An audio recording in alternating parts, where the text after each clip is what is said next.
At some point here, you hurt your ankle, and you have off-season surgery after '95. And what ensues is a seizure after the surgery. And then it becomes known to the world that you have a Vicodin addiction.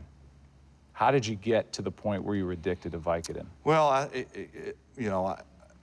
we've all known or been a part of addictions and things like that, and a lot of times before you know it, it's on you, and that was the case for me. I think the first time that I remember pain and pain management, we played Philadelphia in Milwaukee at County Stadium. Reggie White is on Philadelphia's team. That tells you how long ago.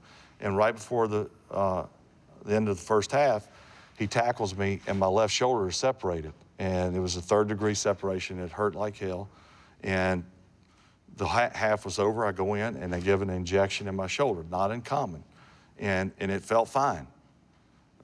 When it wore off after and I played the second half. When it wore off after the game, it felt really bad. And so I took some pain pills. And I kind of liked them. It made me feel better. It made the injury feel better. And I'm in a business that justifies, for the most part, my ankles hurt, my shoulder hurts, or, I just got tackled, or sacked 4 times. It's hard to argue that. And so I, slowly but surely increased my load. I realized that 2 didn't make me feel the way they used to, so I needed 4. And so on, and eventually this was probably a 3 to 4 year span, so it was not overnight, where I was taking 15 Vicodin ES at one time every night. All at one time. I just took them like this. Is this just to get to sleep? This isn't like to go have fun. This was now just the way I lived. This was right during, I think I had won 2 MVPs, and we started having a lot of success. And so I stayed up all night. I would sit there and watch TV all night, and then go to practice next day, and I'd lean back into the wall and take a nap. I was bound and determined to lead this team, but I was also functioning on maybe an hour sleep. And that's what ultimately the first seizure was a lack of sleep, more or less. Deanna, who you've known and been with, in essence, since you were a little kid, is saying it's me or the addiction, and you picked her. And this is the thing about addictions, too. Usually the person who is caught up in it is the last to know that everyone knows.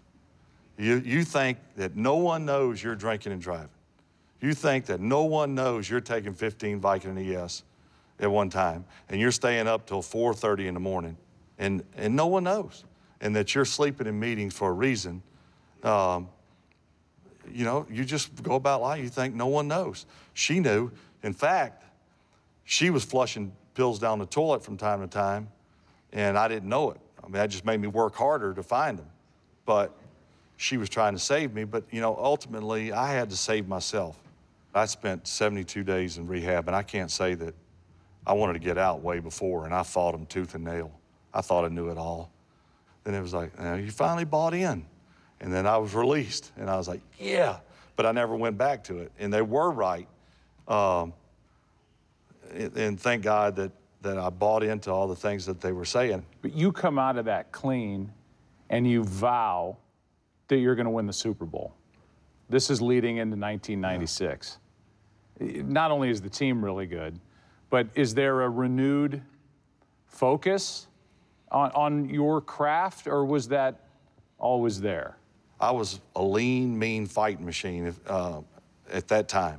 I was free and clear from all drugs and alcohol. And it was kind of scary. I thought, damn, I've been pretty good and don't really remember. I'm going to be damn good now that I can remember.